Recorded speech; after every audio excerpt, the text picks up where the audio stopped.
اعوذ باللہ من الشیطان الرجیم بسم اللہ الرحمن الرحیم رب اشرح لی صدری ویسر لی امری واحلل عقدۃ من لسانی یفقہوا قولی ربی یسر ولا تعسر وتمم بالخیر اللہم فقہنا فی الدین ربی زدنی علما۔ اللہ تعالیٰ کے پاک نام سے دوسرے پارے کا آغاز کرتے ہیں۔ سورۃ البقرہ آیت نمبر 142 لفظی ترجمہ۔ سیقولو جلد ہی کہیں گے، السفہاء بیوقوف، من الناسی لوگوں میں سے، ماں کس چیز نے،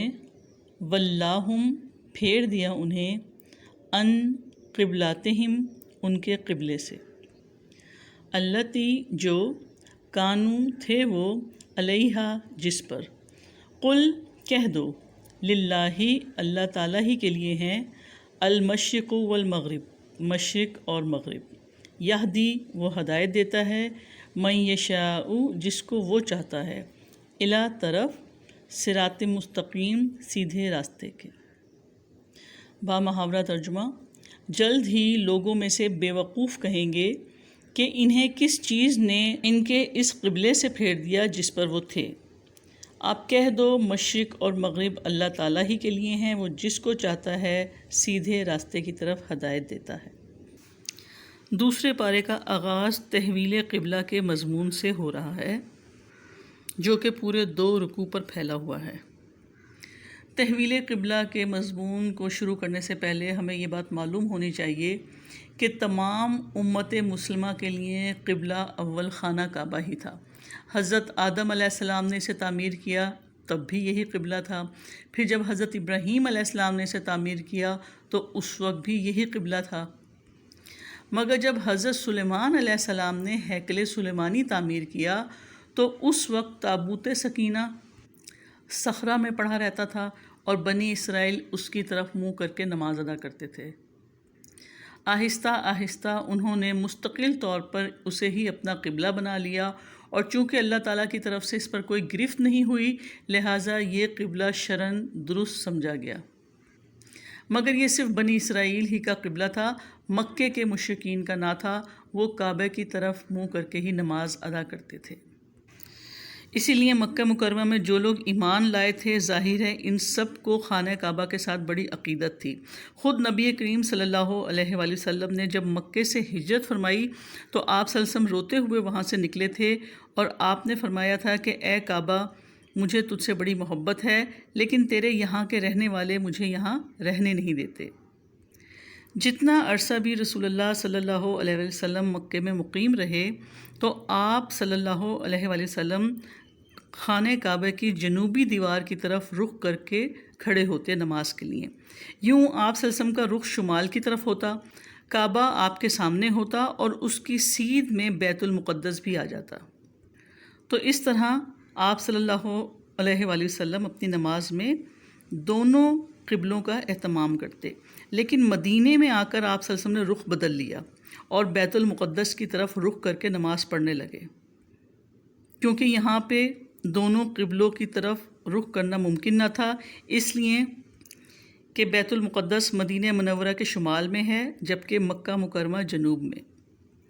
اب اگر خانہ کعبہ کی طرف رخ کریں گے تو بیت المقدس کی طرف پیٹھ ہوگی، اور بیت المقدس کی طرف رخ کریں گے تو خانہ کعبہ کی طرف پیٹھ ہوگی۔ چنانچہ اب اہل ایمان کا امتحان بھی ہو گیا کہ آیا وہ محمد صلی اللہ علیہ وسلم کے فرمان کی پیروی کرتے ہیں یا اپنی پرانی عقیدتوں اور پرانی روایات کو زیادہ اہمیت دیتے ہیں۔ تو جو لوگ ہجرت کر کے آئے تھے مکہ مکرمہ سے، ان کی اتنی تربیت ہو چکی تھی کہ ان میں سے کسی کے لیے یہ مسئلہ پیدا ہی نہیں ہوا، اور رسول اللہ صلی اللہ علیہ وآلہ وسلم مشرکین مکہ کے بجائے اہل کتاب کو بہتر سمجھتے تھے، اس لیے آپ صلی اللہ علیہ وآلہ وسلم نے کعبے کے بجائے بیت المقدس کی طرف رخ کرنا مناسب سمجھا تاکہ مشرکین مکہ کے قبلے سے کچھ فرق ہو سکے، اور آپ صلی اللہ علیہ وآلہ وسلم کے اس عمل کو اللہ تعالیٰ نے اپنی ہی طرف منسوب کیا، جو ہم آیت نمبر 143 میں پڑھیں گے۔ تو اس سے یہ بات پتہ چلی کہ آپ صلی اللہ علیہ وآلہ وسلم کو بیت المقدس کی طرف رخ کرنے یا قبلہ بنانے کا حکم قرآن یا حدیث میں کہیں مذکور نہیں۔ ممکن ہے کہ وحی خفی کے ذریعے اللہ تعالیٰ نے آپ صلی اللہ علیہ وسلم کو ایسا حکم دیا ہو،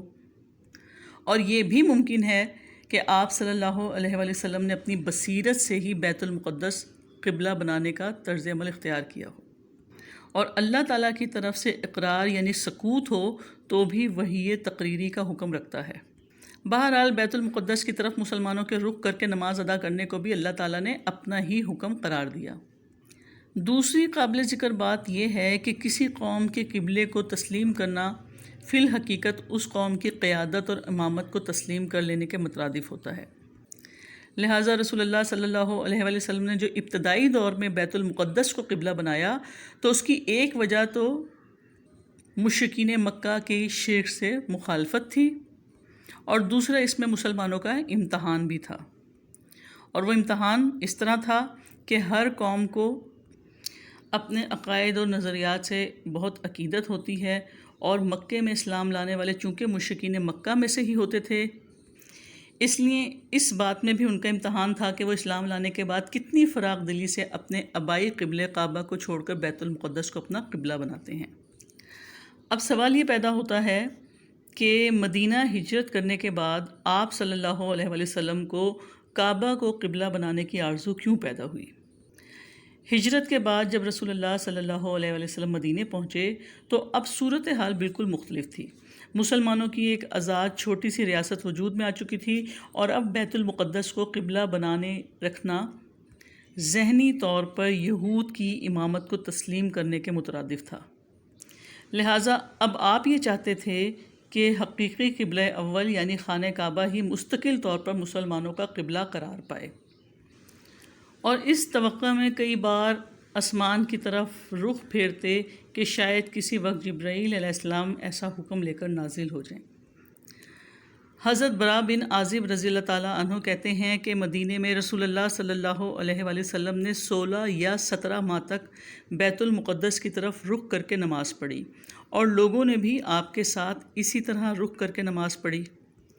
لیکن آپ صلی اللہ علیہ وآلہ وسلم چاہتے یہ تھے کہ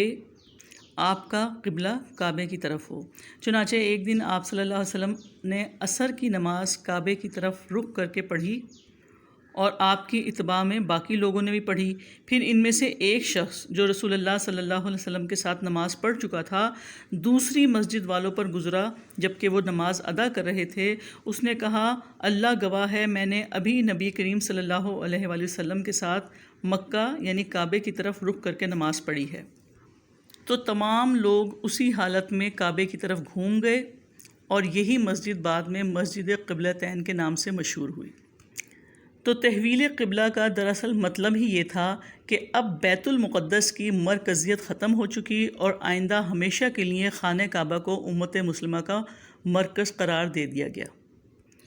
اور اس حکم کے آ جانے کے بعد کہ اپنا رخ مسجد حرام کی طرف پھیر دو،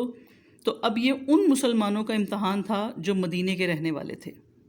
اس لیے کہ ان میں سے بعض یہودیت کو ترک کر کے ایمان لے کر آئے تھے۔ مثلاً عبداللہ بن سلام رضی اللہ تعالیٰ عنہ علماء یہود میں سے تھے، اور جو دوسرے ایمان والے بھی تھے وہ بھی علماء یہود کے زیر اثر تھے، تو ان کے دل میں بھی بیت المقدس کی عظمت تھی۔ تو اب جب انہیں بیت اللہ کی طرف رخ کرنے کا حکم ہوا تو یہ ان کے ایمان کا امتحان ہو گیا۔ تو اس آیت 142 کے شروع میں اللہ تعالیٰ نے فرما دیا کہ جلد ہی لوگوں میں سے بے وقوف کہیں گے، یعنی نادان اور تنگ نظر لوگ یہ اعتراض کریں گے کہ مسلمانوں کو ان کے پہلے قبلے سے کس چیز نے پھیر دیا، اور یہ یہودی لوگ تھے۔ چنانچہ یہود نے اس واقعے کو بھی ایک بنیاد بنا کر ضعیف الاعتقاد اور کم فہم مسلمانوں کے دلوں میں شکوک و شبہات پیدا کرنے شروع کر دیے۔ اور یہ آیت اس بات کی دلیل ہے کہ اللہ تعالیٰ کے احکامات پر وہی شخص اعتراض کرتا ہے جو بے وقوف اور جاہل ہو، کیونکہ عقل مند ہدایت یافتہ مومن تو اپنے رب کے ہر حکم کی اطاعت کرتا ہے اور اس کو راضی کرنے کی فکر میں رہتا ہے۔ تو قبلے کی تبدیلی کے حکم پر یہود کا پروپیگنڈا کہ بیت المقدس ہمیشہ سے نبیوں کا قبلہ رہا، پھر اس کی مخالفت کیوں کی جا رہی ہے، اور یہ کہ یہ نبی صلی اللہ علیہ وسلم ہمارے قبلے کو حسد سے ترک کر رہے ہیں، اور یہ بھی کہ یہ نبی صلی اللہ علیہ وسلم خود اپنے مشن کے بارے میں حیران اور پریشان ہے، کبھی ایک طرف رخ کر کے نماز پڑھتے ہیں، کبھی دوسری طرف، اور دوسری طرف قبلے کی تبدیلی کے حکم پر کفار قریش نے بھی پروپیگنڈا کیا۔ کفار قریش نے کہا کہ رسول اللہ صلی اللہ علیہ وسلم اپنی جائے پیدائش کی طرف تو لوٹ آئے ہیں، عنقریب وہ اپنے دین کی طرف بھی لوٹ آئیں گے۔ لیکن مومنوں نے قبلے کے حکم کو یہ سمجھا کہ اصل چیز قبلے کی سمت نہیں، بلکہ اصل چیز اللہ تعالیٰ کا حکم ہے۔ اللہ تعالیٰ کی طرف سے جس وقت جو حکم آئے گا وہی اس وقت کا قبلہ ہوگا۔ اسی لیے یہود کے اس اعتراض کا جواب اللہ تعالیٰ نے نہایت خوبصورت انداز میں پیش کیا کہ آپ ان سے کہیے کہ مشرق بھی اللہ تعالیٰ کے لیے ہے اور مغرب بھی۔ قل اللہ المشرق والمغرب، یعنی مشرق اور مغرب کا مالک اللہ تعالیٰ ہے، اور کوئی سمت اس کی ملکیت سے باہر نہیں، اور وہ جسے چاہتا ہے سیدھا راستہ بھی دکھاتا ہے۔